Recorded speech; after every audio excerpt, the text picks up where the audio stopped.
ವಿದ್ಯಾರ್ಥಿಗಳೇ, ನಿನ್ನೆ ತರಗತಿನಲ್ಲಿ ನಾವು ಲೀಗ್ ಆಫ್ ನೇಷನ್ಸ್ಗೆ ಸಂಬಂಧಪಟ್ಟ ಹಾಗೆ ಡಿಸ್ಕಷನ್ ಮಾಡಿದ್ವಿ. ಮತ್ತೆ ನಿಮಗೆ ಇದರಿಂದನೇ ಕ್ಲಾಸಸ್ ಅಂದ್ರೆ ಇದು ಶುರುವಾಗುತ್ತೆ ಅನ್ನೋ ಕಾರಣಕ್ಕೆ ನಾನು ಇತಿಹಾಸ ಮತ್ತೆ ಅದರ ಅಂದ್ರೆ ಯಾವ್ಯಾವ ಅಂತಾರಾಷ್ಟ್ರೀಯ ಸಂಸ್ಥೆಗಳು ಹುಟ್ಕೊಳ್ತು ಅದ್ರ ಬಗ್ಗೆ ನಾನೇನು ಹೇಳಕ್ ಹೋಗಿಲ್ಲ. ಸೊ ನಮಗೆ ಲೀಗ್ ಆಫ್ ನೇಷನ್ ಅಂದ ತಕ್ಷಣ ನಮಗೆ ಫಸ್ಟ್ ವರ್ಡ್ ವಾರ್ ನೆನಪಿಗೆ ಬರುತ್ತೆ. ಲೀಗ್ ಆಫ್ ನೇಷನ್ ಅಂದ ತಕ್ಷಣನೇ ಒಂದು ಮೊದಲ ಪ್ರಯತ್ನ ಜಾಗತಿಕವಾಗಿ ಒಂದು ಜಾಗತಿಕ ಸಂಸ್ಥೆಯನ್ನ ಅಸ್ತಿತ್ವಕ್ಕೆ ತಗೊಂಡು ಬರುವಂತಹ ಮೊದಲನೇ ಪ್ರಯತ್ನ ಅನ್ನುವಂತಹದ್ದು ನಮಗೆ ಗೊತ್ತಾಗ್ಬೇಕಾಗತ್ತೆ. ಮತ್ತೆ 1920 ಜನವರಿ 10 ಅದು ಅಸ್ತಿತ್ವಕ್ಕೆ ಬಂದಿರುವಂತಹದ್ದು. ಮತ್ತೆ ಈ ಲೀಗ್ ಆಫ್ ನೇಷನ್ ಹೇಗೆ ಕಾರ್ಯನಿರ್ವಹಿಸುತ್ತೆ ಅಂತ ಅನ್ನೋದಾದ್ರೆ ಒಂದು ವರ್ಸೈಲೆಸ್ ಒಪ್ಪಂದಕ್ಕೆ ಅನುಗುಣವಾಗಿ ಕಾರ್ಯವನ್ನ ನಿರ್ವಹಿಸ್ಕೊಂಡು ಬರುತ್ತೆ ಅನ್ನುವಂತಹದ್ದನ್ನ ನಾವು ಮರೆಯಬಾರದು. ಮತ್ತೆ ಇದರ ಒಂದು ಹೆಡ್ ಆಫೀಸ್ ಅನ್ನುವಂತಹದ್ದು ಜಿನಿವಾದಲ್ಲಿ ಇರುವಂತಹದ್ದನ್ನ ನಾವು ನೋಡ್ತಾ ಹೋಗ್ತೀವಿ.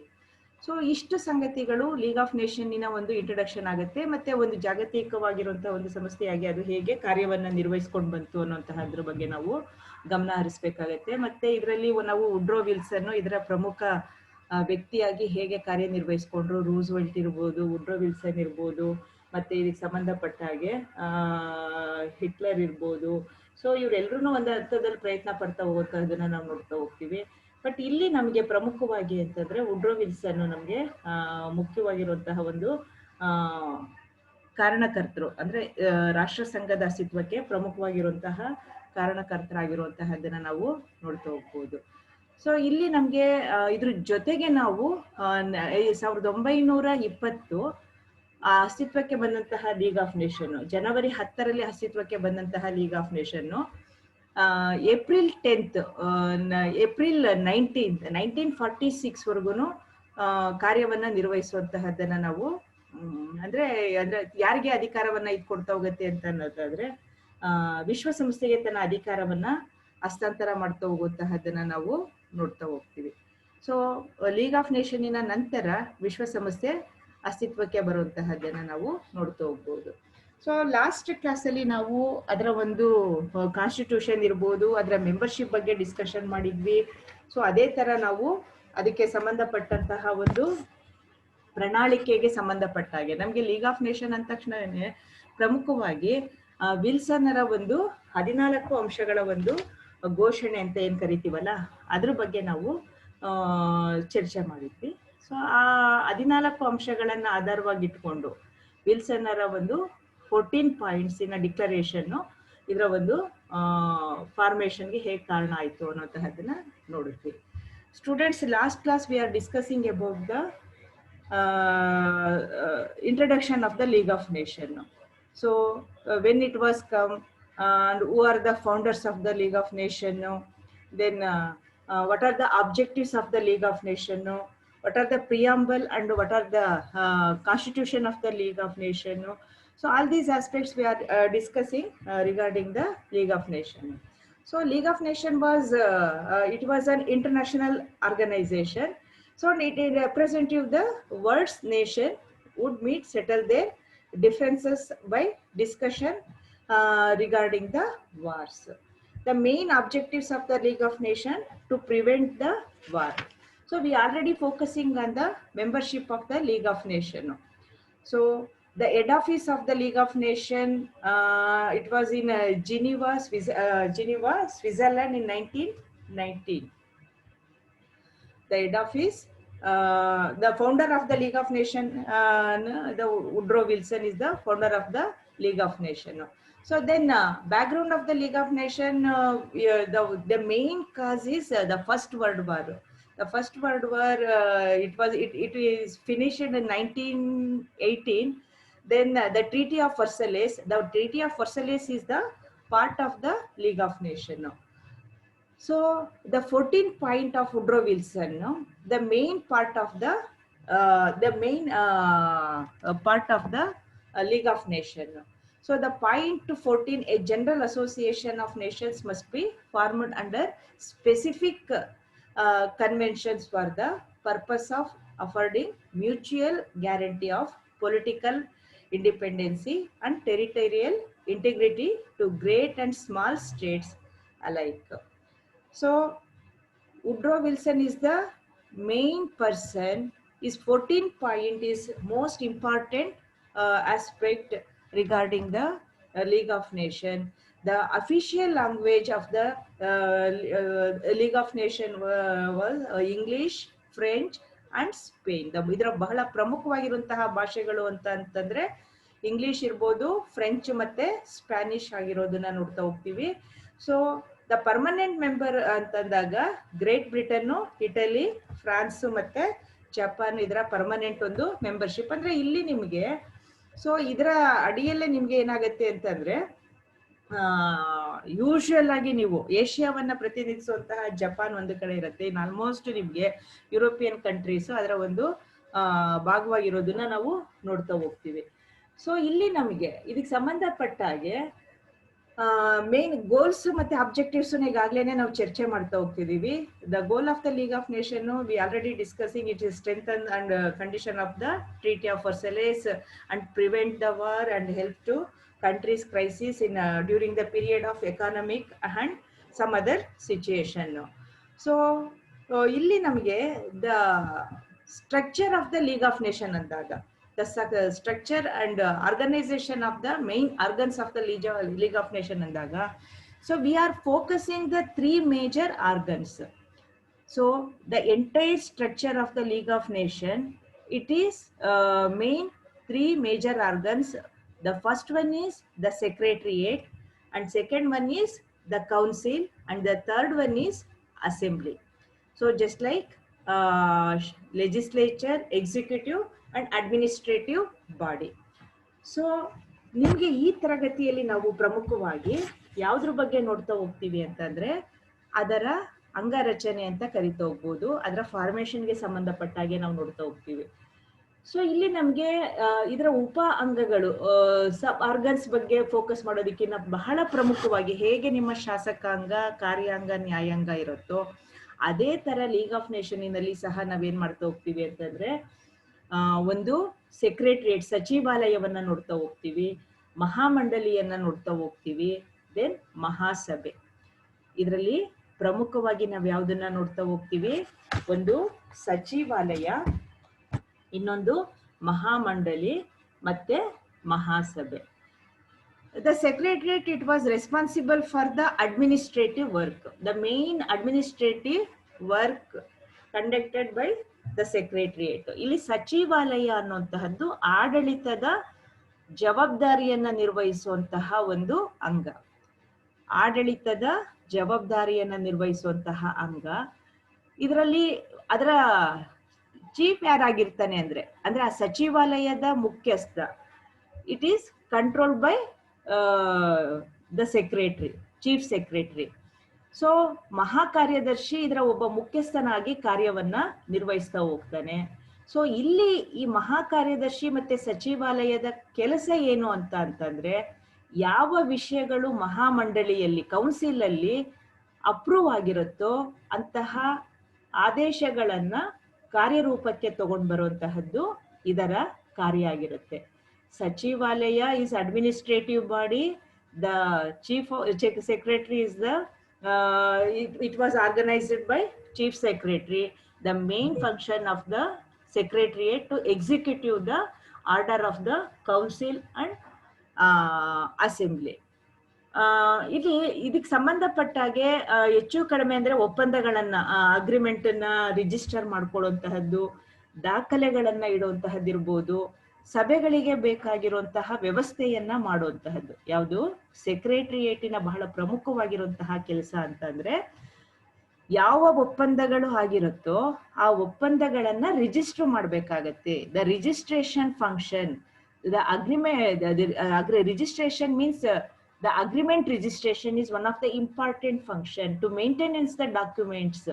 So to organize the functions and meetings ಇದನ್ನ ಕಂಡಕ್ಟ್ ಮಾಡೋದಿರ್ಬೋದು. ಸೊ ಇದಕ್ಕೆ ಸಂಬಂಧಪಟ್ಟಾಗೆ ಇದು ಪ್ರಮುಖವಾಗಿ ಕೆಲಸ ಮಾಡುತ್ತೆ. ಅಂದ್ರೆ ಹೆಚ್ಚು ಕಡಿಮೆ ನಿಮ್ಗೆ ಒಂದು ಅಡ್ಮಿನಿಸ್ಟ್ರೇಟಿವ್ ಬಾಡಿ ಹೇಗೆ ಶಾಸಕಾಂಗ ಕಾರ್ಯಾಂಗದ ಆದೇಶಗಳನ್ನ ಅನುಷ್ಠಾನಕ್ಕೆ ತಗೊಂಡು ಬರುತ್ತೋ ಅದೇ ತರ ಸಚಿವಾಲಯನೂ ಸಹ ಮಹಾಮಂಡಲಿ ಮತ್ತೆ ಮಹಾಸಭೆಯ ನಿರ್ಣಯಗಳನ್ನ ಅನುಷ್ಠಾನಕ್ಕೆ ತಗೊಂಡು ಬರುವಂತಹ ಕೆಲಸವನ್ನ ಮಾಡುತ್ತೆ. The secretariat it is the administrative body. So ಅಡ್ಮಿನಿಸ್ಟ್ರೇಷನ್ಗೆ ಸಂಬಂಧಪಟ್ಟ ಹಾಗೆ ಇದರ ಪ್ರಮುಖ ಕೆಲಸ ಅಂದ್ರೆ ದಾಖಲೆಗಳನ್ನ ಇಡೋದು, ಸಭೆಗಳನ್ನ ವ್ಯವಸ್ಥೆ ಮಾಡುವಂತಹದ್ದು, ಮತ್ತೆ ಒಪ್ಪಂದಗಳಾಗಿರುವಂತಹ ಒಪ್ಪಂದಗಳನ್ನ ರಿಜಿಸ್ಟರ್ ಮಾಡಿಸೋದು. ಅದು ರಿಜಿಸ್ಟರ್ ಆಗತ್ತೆ ಅನ್ನೋದಾದ್ರೆ ಅಥವಾ ನೋಂದಾವಣೆ ಆಗತ್ತೆ ಅನ್ನೋದಾದ್ರೆ ಅದು ಅಥೆಂಟಿಕ್ ಆಗ್ತಾ ಹೋಗುತ್ತೆ. ಸೊ ಅದರ ಜವಾಬ್ದಾರಿಯನ್ನ ಇದು ಮಾಡ್ತಾ ಹೋಗುವಂತಹದ್ದನ್ನ ನಾವು ನೋಡ್ತಾ ಹೋಗ್ತೀವಿ. ಸೊ ಇಲ್ಲಿ ನಿಮ್ಗೆ ಇದಕ್ಕೆ ಸಂಬಂಧಪಟ್ಟ ಹಾಗೆ ಮತ್ತೊಂದು ಆರ್ಗನ್ ಅಂತಂದ್ರೆ ಕೌನ್ಸಿಲ್, ಅಂದ್ರೆ ಮಹಾಮಂಡಲಿ ಅಂತ ಕರಿತೀವಿ. So it is one type of executive body. So it was responsible for the direction of the action of the assembly. The council it is action oriented body. It is a action oriented body. So ಇಲ್ಲಿ ನಿಮ್ಗೆ ಮಹಾಮಂಡಲಿ, ನಿಮ್ಗೆ ರಾಷ್ಟ್ರ ಸಂಘದ ರಚನೆ ಅಂತ ಅಂದಾಗ ಬಹಳ ಪ್ರಮುಖವಾಗಿ ಈ 3 ಆರ್ಗನ್ಸ್ ಅನ್ನ ನೋಡ್ತೀರಾ. ಯಾವ್ಯಾವ್ದು? ಸಚಿವಾಲಯವನ್ನ ನೋಡ್ತೀರಾ, ಮಹಾಮಂಡಲಿಯನ್ನ ನೋಡ್ತಾ ಹೋಗ್ತೀರಾ, ಮಹಾಸಭೆಯನ್ನ ನೋಡ್ತಾ ಹೋಗ್ತೀರಾ. ಇಲ್ಲಿ ಮಹಾಮಂಡಲಿ ಅನ್ನುವಂತಹದ್ದು ಯಾವುದಕ್ಕೆ ಸಂಬಂಧಪಟ್ಟ ಹಾಗೆ ಅಂದ್ರೆ ಸಚಿವಾಲಯ, ಯಾವುದು ಮಹಾಸಭೆ ಇರುತ್ತಲ್ಲ ಅದರ ಇದಕ್ಕೆ ಸಂಬಂಧಪಟ್ಟಂತಹ ಒಂದು ನಿರ್ದೇಶನಕ್ಕೆ ಅನುಗುಣವಾಗಿ ಕೆಲಸವನ್ನ ಮಾಡುವಂತಹ ಒಂದು ಇದು ಕೌನ್ಸಿಲ್ ಆಗಿರೋದನ್ನ ನೋಡ್ತಾ ಹೋಗ್ತೀವಿ. ಸೊ ಇಲ್ಲಿ ನಮ್ಗೆ there are three types of three category memberships are there in council. The first one is permanent members. So ಇಲ್ಲಿ ಪರ್ಮನೆಂಟ್ ಮೆಂಬರ್ಸ್ ಅಂತ ಅಂದ್ರೆ ಮಹಾಮಂಡಳಿಯಲ್ಲಿ ನಿಮಗೆ 3 ತರದ ಸದಸ್ಯರನ್ನ ನೋಡ್ತಾ ಹೋಗ್ತೀವಿ. ಇಲ್ಲಿ 3 types of members. The first is permanent members. The permanent members are Britain, France, Italy, Germany and Japan. These are the permanent members of the council. So Britain, France, Italy, Germany ಮತ್ತೆ Japan ಮಹಾಮಂಡಳಿಯ ಒಂದು ಕಾಯಂ ಸದಸ್ಯರಾಗಿದ್ದು America ಇದರ ಸದಸ್ಯ ರಾಷ್ಟ್ರ ಆಗೋದಕ್ಕೆ ಅವಕಾಶ ಮಾಡಿಕೊಟ್ಟಿದ್ರು ಅದು ಪಡ್ಕೊಳ್ಳಿಲ್ಲ. ಹಂಗಾಗಿ ಅದು ಸದಸ್ಯತ್ವವನ್ನೇ ಪಡ್ಕೊಳ್ದಿರುವಂತಹದ್ರಿಂದ ಇದರಲ್ಲಿ ಹೆಚ್ಚು ಪ್ರಮುಖವಾದಂತಹ ಪಾತ್ರವನ್ನ ವಹಿಸ್ತಾ ಇರಲಿಲ್ಲ. ಸೊ ಇನ್ನು ಉಳಿದಂತಹ ರಾಷ್ಟ್ರಗಳು ಅಂತಂದ್ರೆ ಕೆಲವು ರಾಷ್ಟ್ರಗಳು ವಿಶೇಷ ಸದಸ್ಯರನ್ನ ನೋಡ್ತಾ ಹೋಗ್ತೀವಿ. ಕಾಯಂ ಸದಸ್ಯರು, ಕಾಯಂ permanent members, non permanent members, then members. So special members. So special members ಅಂತ ಅಂದಾಗ ಯಾವ್ದಾದ್ರು ಆ ರಾಷ್ಟ್ರಗಳ ಮೇಲೆ ವಿಷಯಗಳ ಮೇಲೆ ಚರ್ಚೆಗಳಿಗೆ ಇತ್ತು ಅಂತ ಅನ್ನುವಂತಹ ಸಂದರ್ಭದಲ್ಲಿ ಅವರು ಆ ಸಭೆಯಲ್ಲಿ ಹಾಜರಿರುವಂತಹ ಮೆಂಬರ್ಸ್ ಆಗಿರೋದನ್ನ ನೋಡ್ತಾ ಹೋಗ್ತೀವಿ. ಸೊ ಇಲ್ಲಿ ಈ ಸದಸ್ಯ ರಾಷ್ಟ್ರಗಳನ್ನ 3 ವರ್ಷಕ್ಕೊಮ್ಮೆ ಆಯ್ಕೆ ಮಾಡುವಂತಹ ಅವಕಾಶ ಇರುವಂತಹದ್ದನ್ನ ನಾವು ನೋಡ್ತಾ ಹೋಗ್ತೀವಿ. ಇಲ್ಲಿ ಮಂಡಳಿಯ ಒಂದು ಅಧಿವೇಶನ ಅನ್ನುವಂತಹದ್ದು ವರ್ಷಕ್ಕೆ 4 ಬಾರಿ ನಡೆಯುವಂತಹ ಒಂದು ಅವಕಾಶವನ್ನ ಇದು ಹೊಂದಿರ್ತಾ ಹೋಗುತ್ತೆ. ಮತ್ತೆ ವಿಶೇಷ ಅಧಿವೇಶನವನ್ನು ನಡೆಸೋದಿಕ್ಕೆ ಅವಕಾಶವನ್ನ ಮಾಡ್ಕೊಡುವಂತಹ ಅಂದ್ರೆ ಅದಕ್ಕೆ ತೀರ್ಮಾನವನ್ನ ತೆಗೆದುಕೊಳ್ಳೋದಕ್ಕೂ ಅವಕಾಶ ಇರೋದನ್ನ ನಾವು ನೋಡ್ತಾ ಹೋಗ್ತೀವಿ. ಸೊ ಮಹಾಮಂಡಲಿ ಅನ್ನುವಂತಹದ್ದು ಮಹಾಸಭೆಯ ಕಾರ್ಯಗಳನ್ನ, ಆದೇಶಗಳನ್ನ ಅನುಷ್ಠಾನಕ್ಕೆ ತಗೊಂಡು ಬರುವಂತಹ ಒಂದು ಮಂಡಳಿಯಾಗಿರುತ್ತೆ, ಒಂದು ಅಂಗವಾಗಿರುತ್ತೆ. ಸೊ ಇಲ್ಲಿ ನಮಗೆ ಸದಸ್ಯರು ಅಂದಾಗ ಪರ್ಮನೆಂಟ್ ಮೆಂಬರ್ಸ್, ಕಾಯಂ ಮೆಂಬರ್ಸ್ ಅನ್ನ ನೋಡ್ತೀವಿ, ಕಾಯಂ ಅಲ್ಲದ ಸದಸ್ಯರನ್ನ ನೋಡ್ತಾ ಹೋಗ್ತೀವಿ, ಮತ್ತೆ ವಿಶೇಷ ಸದಸ್ಯರನ್ನ ನೋಡ್ತಾ ಹೋಗ್ತೀವಿ. ಮತ್ತೆ ವರ್ಷಕ್ಕೆ 4 ಬಾರಿ ಇದರ ಅಧಿವೇಶನ ನಡೆಯುತ್ತೆ, ವಿಶೇಷ ಅಧಿವೇಶನಕ್ಕೆ ಅವಕಾಶ ಇರುತ್ತೆ. ಸೊ ಈ ಮಹಾಮಂಡಳಿಗೆ ಸಂಬಂಧಪಟ್ಟ ಹಾಗೆ ಪ್ರಮುಖವಾಗಿ ಅಂತಂದ್ರೆ ವಿಶ್ವದ ಒಂದು ಶಾಂತಿ ಮತ್ತೆ ಭದ್ರತೆಗೆ ಸಂಬಂಧಪಟ್ಟಂತಹ ವಿಷಯಗಳನ್ನ ಇದು ಚರ್ಚೆಗೆ ಒಳಪಡಿಸುತ್ತೆ. ಸೊ ದ ಮೇನ್ ಫಂಕ್ಷನ್ಸ್ ಇದು ಯಾವ್ದು ಏನ್ ಮಾಡ್ತಾ ಹೋಗುತ್ತೆ ಅಂತಂದ್ರೆ ಪ್ರಧಾನ ಕಾರ್ಯದರ್ಶಿ ಅವನ ನೇಮಕವನ್ನ ದೃಢೀಕರಿಸೋದು, to approve the nomination of the chief secretaries. ಇದು ಪ್ರಧಾನ ಕಾರ್ಯದರ್ಶಿ ಯಾವ ನೇಮಕಗಳನ್ನ ಮಾಡಿರ್ತಾನೋ ಅದನ್ನ ಅಪ್ರೂವ್ ಮಾಡುವಂತಹ ಅಧಿಕಾರ ಇದಕ್ಕಿರುತ್ತೆ. Then it take the action regarding the disarmaments. ಅಂದ್ರೆ ನಿಶಸ್ತ್ರೀಕರಣಕ್ಕೆ ಸಂಬಂಧಪಟ್ಟ ಹಾಗೆ ಕ್ರಮಗಳನ್ನ ಕೈಗೊಳ್ಳುವಂತಹದ್ದು, ಮತ್ತೆ ಲೀಗ್ನ ಒಂದು ಪ್ರಣಾಳಿಕೆಯನ್ನ ಉಲ್ಲಂಘಿಸಿರುವಂತಹ ರಾಷ್ಟ್ರಗಳನ್ನ ಉಚ್ಚಾಟನೆ ಮಾಡುವಂತಹದ್ದು. So to organise the international conference, then it prepare the reports of the other sub-organs of the League of Nations to approve the to approve the assembly orders or decisions or regulations. So these are the main function of the council. So council is action oriented body. It execute the order of the assembly. There are three category of members: permanent, non-permanent and special members. So ಇಷ್ಟನ್ನ ನಾವು ಇಲ್ಲಿ mention ಮಾಡಬೇಕಾಗತ್ತೆ. ಯಾವುದಕ್ಕೆ? ಮಹಾಮಂಡಲಿಗೆ ಸಂಬಂಧಪಟ್ಟ ಹಾಗೆ ಇಷ್ಟನ್ನ ನಾವು mention ಮಾಡಬೇಕಾಗತ್ತೆ. ಮತ್ತೆ ನಮಗ್ ಪ್ರಶ್ನೆ ಬರುವಂತಹದ್ದು, ದ ಕ್ವಶನ್ಸ್ ಯಾವ ತರ ಬರುತ್ತೆ ಅಂತಂದ್ರೆ, ನಿಮ್ಗೆ ಲೀಗ್ ಆಫ್ ನೇಷನ್ನಿನ ಒಂದು ರಚನೆ ಮೇ ಬಿ ಚಾನ್ಸಸ್ ಕಡಿಮೆ ನಿಮ್ಗೆ ರಾಷ್ಟ್ರ ಸಂಘದ ಸಾಧನೆ ಅಥವಾ ಅದರ ವಿಫಲತೆಗೆ ಕಾರಣ ಅನ್ನುವಂತಹ ಪ್ರಶ್ನೆ ಬರಬಹುದು. ರಚನೆ ಅಂತ ಬಂದಾಗ ಈ ಮೂರನ್ನ ನೀವು ಮೆನ್ಷನ್ ಮಾಡಿದ್ರೆ ಸಾಕಾಗ್ತಾ ಹೋಗುತ್ತೆ. ಸೊ ಏನ್ ಮಾಡತ್ತೆ ಕೆಲಸ ಅಂದ್ರೆ, ಪ್ರಧಾನ ಕಾರ್ಯದರ್ಶಿಯ ನೇಮಕಗಳನ್ನ ದೃಢೀಕರಿಸೋದು. ಅಂದ್ರೆ ಅವನೇನ್ ನೇಮಕಗಳನ್ನ ಬೇರೆ ಬೇರೆ ಆಯೋಗಗಳಿಗೆ ಅಥವಾ ಬೇರೆ ಬೇರೆ ಅಂಗಸಂಸ್ಥೆಗಳಿಗೆ ನೇಮಕ ಮಾಡಿರ್ತಾನಲ್ಲ, ಆ ನೇಮಕಗಳನ್ನ ದೃಢೀಕರಣ ಮಾಡುವಂತಹ ಪ್ರಯತ್ನ ಮಾಡುತ್ತೆ.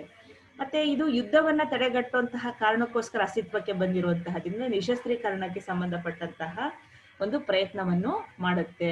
ಮತ್ ಸಾಮಾನ್ಯವಾಗಿ ಇದರ ಮೆಂಬರ್ಸ್ ಆಗಿರುವಂತವ್ರು ಅದರ ಪ್ರಣಾಳಿಕೆಯನ್ನ ಒಪ್ಪಿ ಸಹಿ ಮಾಡಿ ಅದರ ಮೆಂಬರ್ಶಿಪ್ ಅನ್ನ ತಗೊಂಡಿರುವಂತಹದ್ರ ಕಾರಣ ಅದೇನಾದ್ರೂ ವೈಲೇಟ್ ಮಾಡುತ್ತೆ ಅನ್ನೋದಾದ್ರೆ ಅಂತಹ ರಾಷ್ಟ್ರಗಳ ವಿರುದ್ಧ ಆಕ್ಷನ್ ಅನ್ನ ತಗೊಳ್ಳುವಂತಹ ಕೆಲಸವನ್ನ ಮಾಡ್ತಾ ಹೋಗುತ್ತೆ. ಮತ್ತೆ ಸಚಿವಾಲಯ ಮಾಡುವಂತಹ it give the guidance or advise to the secretariat. ಅಂದ್ರೆ ಇಲ್ಲಿ ಅದರ ಕೆಲಸಗಳಿಗೆ ಒಂದು ಗೈಡೆನ್ಸ್ ಅನ್ನ ಮಾಡ್ತಾ ಹೋಗೋದನ್ನ ನಾವು ನೋಡ್ತಾ ಹೋಗ್ತೀವಿ. So then the assembly. Assembly ಅನ್ನುವಂತಹದ್ದು just like a legislative body. It was responsible for the decisions that they need to made. It is just like legislative function, law making body.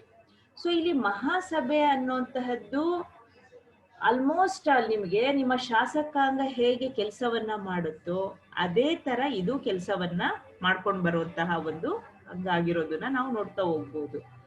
So ಇಲ್ಲಿ ನಿಮ್ಗೆ ಯಾವ members ಅಂತ ಆಗಿರ್ತಾರಲ್ಲ, ಯಾವುದು ರಾಷ್ಟ್ರ ಸಂಘದ ಪ್ರತಿ ಎಲ್ಲಾ ಸದಸ್ಯನು ಇದರ ಸದಸ್ಯತ್ವವನ್ನ ಹೊಂದಿರ್ತಾನೆ. ಯಾವ್ದ್ರದ್ದು? ಮಹಾಸಭೆಯ ಒಂದು ಸದಸ್ಯತ್ವವನ್ನ ಹೊಂದಿರುವಂತಹದ್ದನ್ನ ನಾವು ನೋಡ್ತಾ ಹೋಗ್ತೀವಿ. So one type of this is world parliament and it also considered it is A world parliament. So all members of the League of nation, they are the part of the assembly. They are the members and part of the assembly. So illi every country had represent 3 represents. ಅಂದ್ರೆ ಪ್ರತಿ ದೇಶನು 3 ಪ್ರತಿನಿಧಿಗಳನ್ನ 3 ಜನ ಪ್ರತಿನಿಧಿಗಳನ್ನ ಈ ಸಭೆಗೆ ಕಳಿಸ್ಕೊಡುವಂತಹ ಪ್ರಯತ್ನ ಮಾಡ್ತಾ ಹೋಗ್ತಾನೆ. ಆದ್ರೆ ವೋಟಿಂಗ್ ಅನ್ನುವಂತಹದ್ದು ಒಬ್ಬರಿಗೆ ಮಾತ್ರ ಕೊಡ್ತಾ ಹೋಗುವಂತಹದ್ದನ್ನ ನೋಡ್ತಾ ಹೋಗ್ತೀವಿ. So this is also considered world parliament. And all member of the League of Nations, the each country representative 3 members. The voting power is only 1 person. So illi the session will be conducted by every ಇದು ಮಹಾಸಭೆಯ ಒಂದು annual session usual ಆಗಿ ಮೊದಲ ಒಂದು ಸೋಮವಾರದಲ್ಲಿ ನಡೆಯುತ್ತೆ. But special ಒಂದು session ಅನ್ನು ಇಲ್ಲಿ ಕರೆಯೋದಿಕ್ಕೆ ಅವಕಾಶ ಇರೋದನ್ನ ನಾವು ನೋಡ್ತಾ ಹೋಗ್ತೀವಿ. ಸೊ ಒಂದು ನಿಮ್ಮ ಮಹಾಸಭೆ ಅಂತ ಅಂದಾಗ ಆ ಮಹಾಸಭೆಯನ್ನ ಯಾರು ಪ್ರತಿನಿಧಿಸ್ತಾರೆ ಅಂತ ಅನ್ನೋದಾದ್ರೆ ಅದನ್ನ ಲೀಗ್ ಆಫ್ ನೇಷನ್ನಿನ ಸದಸ್ಯರೇ ಆ ಮಹಾಸಭೆಯನ್ನ ರೆಪ್ರೆಸೆಂಟ್ ಮಾಡ್ತಾರೆ ಅನ್ನೋದನ್ನ ನೆನಪಿಟ್ಕೊಳ್ಳಿ. ಮತ್ತೆ ಪ್ರತಿ ರಾಷ್ಟ್ರದಿಂದ 3 ಜನ ಪ್ರತಿನಿಧಿಗಳು ಬರ್ತಾರೆ. ಆದ್ರೆ ಒಬ್ಬರಿಗೆ ಮಾತ್ರ ಮತದಾನಕ್ಕೆ ಅವಕಾಶ ಕೊಡುವಂತಹ ಇದಿರುವಂತಹದನ್ನ ನಾವು ನೋಡ್ತಾ ಹೋಗ್ಬೋದು. ಮತ್ತೆ ಆಲ್ಮೋಸ್ಟ್ ಆಲ್ ಇದರಲ್ಲಿ simple majority system will be adopted. ಸರಳ ಬಹುಮತದ ಒಂದು ತತ್ವವನ್ನ ಇಲ್ಲಿ ಅಳವಡಿಸ್ಕೊಂಡಿರುವಂತಹದ್ದನ್ನ ನಾವು ನೋಡ್ತಾ ಹೋಗ್ತೀವಿ. The council is organised by president and 12 vice president. The council, the assembly is organized by one president and 12 vice president. So they are elected by the assembly. These president and 12 vice president, they are elected by the assembly. So ಮಹಾಸಭೆಯಿಂದ ಆಯ್ಕೆ ಆಗ್ತಾ ಹೋಗ್ತಾರೆ. So ಇಲ್ಲಿ ನಿಮಗೆ ಸರಳ ಬಹುಮತದ ಮೂಲಕ ಏನಾಗುತ್ತೆ, ನಿರ್ಣಯಗಳನ್ನ ತಗೊಳ್ತಾರೆ. ಯಾವ್ದ್ರ ಬಗ್ಗೆ ನಿರ್ಣಯ ತಗೊಳ್ತಾರೆ? ಆಲ್ಮೋಸ್ಟ್ ನಾನು ಮೇಲೆ ಹೇಳ್ತಾ ಹೋದ್ನಲ್ಲ, ನಿಶಸ್ತ್ರೀಕರಣಕ್ಕೆ ಸಂಬಂಧಪಟ್ಟಾಗೆ ಇರ್ಬೋದು, ಜಾಗತಿಕ ಸಮಸ್ಯೆಗೆ ಸಂಬಂಧಪಟ್ಟಾಗೆ ಇರ್ಬೋದು, ಬಡತನ ಇರ್ಬೋದು, ಅಥವಾ ಬೇರೆ ಬೇರೆ ತರದ ಒಂದು ವಸಾಹತುಶಾಹಿಯಲ್ಲಿ ಬರಬಹುದಾದಂತಹ ಸಮಸ್ಯೆಗಳು, ಇವೆಲ್ಲ ಯಾವುದೇ ವಿಷಯ, ಜಾಗತಿಕ ವಿಷಯಗಳಿಗೆ ಸಂಬಂಧಪಟ್ಟಾಗೆ ನಿರ್ಣಯಗಳನ್ನ ಕೈಗೊಳ್ತಾ ಹೋಗುವಂತಹದ್ದನ್ನ ನಾವು ನೋಡ್ತಾ ಹೋಗ್ತೀವಿ. ಅಂದ್ರೆ it's A constitutional body. So ಇಲ್ಲಿ ನಿಮ್ಗೆ ಮಹಾಮಂಡಲಿ ಅನ್ನುವಂತಹದ್ದು ತಾತ್ಕಾಲಿಕ ಸದಸ್ಯರನ್ನು ಆಯ್ಕೆ ಮಾಡೋದಕ್ಕೆ ಅವಕಾಶ ಮಾಡಿಕೊಡುವಂತಹದ್ದನ್ನ ನಾವು ನೋಡ್ತಾ ಹೋಗ್ತೀವಿ. And it have an amending authority ಇರುತ್ತೆ. ಇದಕ್ಕೆ ಅಂದ್ರೆ ತಿದ್ದುಪಡಿ ಮಾಡುವಂತಹ ಒಂದು ಅಧಿಕಾರನು ಮಹಾಸಭೆಗೆ ಇರುವಂತಹದ್ದನ್ನ ನಾವು ನೋಡ್ತಾ ಹೋಗ್ಬೋದು. ಸೊ ಇಲ್ಲಿ ನಿಮ್ಗೆ ಮಹಾಸಭೆ ಅನ್ನುವಂತಹದ್ದು ಶಾಸಕಾಂಗದ ರೀತಿಯಲ್ಲಿ ಕೆಲಸ ಮಾಡುತ್ತೆ. ಮಹಾಸಭೆಯಲ್ಲಿ ಯಾರು ರೆಪ್ರೆಸೆಂಟೇಟಿವ್ ಇರ್ತಾರೆ ಅನ್ನೋದಾದ್ರೆ ಅದರ ರಾಷ್ಟ್ರ ಸಂಘದ ಸದಸ್ಯ ರಾಷ್ಟ್ರಗಳೇ ಅದರ ರೆಪ್ರೆಸೆಂಟ್ಸ್ ಆಗಿರ್ತಾರೆ. ಅದರ ಆದೇಶಗಳನ್ನ ಯಾರು ಅನುಷ್ಠಾನಕ್ಕೆ ತರ್ತಾರೆ ಅಂತ ಅನ್ನೋದಾದ್ರೆ, ನೋಡ್ಕೊಳ್ತಾ ಹೋಗ್ತಾರೆ ಅನ್ನೋದಾದ್ರೆ ಮಹಾಮಂಡಳಿ ಮಾಡುತ್ತೆ. ಅದನ್ನ ಕಾರ್ಯಾನುಷ್ಠಾನಕ್ಕೆ ತಗೊಂಡ್ ಬರುವಂತಹ ನಿಟ್ಟಿನಲ್ಲಿ ನಿಮ್ಗೆ ಸೆಕ್ರೆಟರಿಯೇಟ್ ಹೆಲ್ಪ್ ಮಾಡ್ತಾ ಹೋಗೋದನ್ನ ನಾವು ನೋಡ್ತಾ ಹೋಗ್ಬೋದು. The main 3 organs of the League of Nations, the one is Secretariat, another one is Council, and third one is the Assembly. The first one is Assembly, then second one is Council, the third one is Secretariat. So descending order alli ide, idanna sari ಮಾಡ್ಕೊಳ್ಳಿ. Assembly is just like a word parliament. This is executive, this is administrative body.